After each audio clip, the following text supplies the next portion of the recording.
Hello and welcome to this Checkmate in 2 chess puzzle. This one was created by A Herz in 1879. Black has the king, 3 pawns, a queen and a bishop.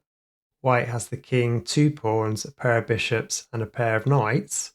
It's White's turn. Can you see the checkmate in 2?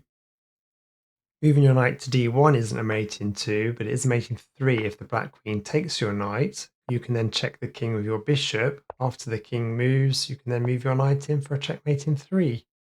Better move for black is to move the queen to g5 so that you can't move the knight in after the king moves. So now you can move your bishop. If black advances their pawn, you can move the bishop back again to check the king. Now they have to block with the queen. Now you can move in the knight to checkmate in just 5 with the queen being pinned by the bishop. Checking the king by moving your pawn to b4 isn't a mate in 2. The black king can move, but black can actually do something with their pawn to checkmate you back. Another losing move is to move your king to a3, because black can just slide their queen across to checkmate you instead. Okay, let's have a look at the solution to this one, so pause the video if you need some more time. To get the checkmate in 2 for white, you need to move your knight to c4.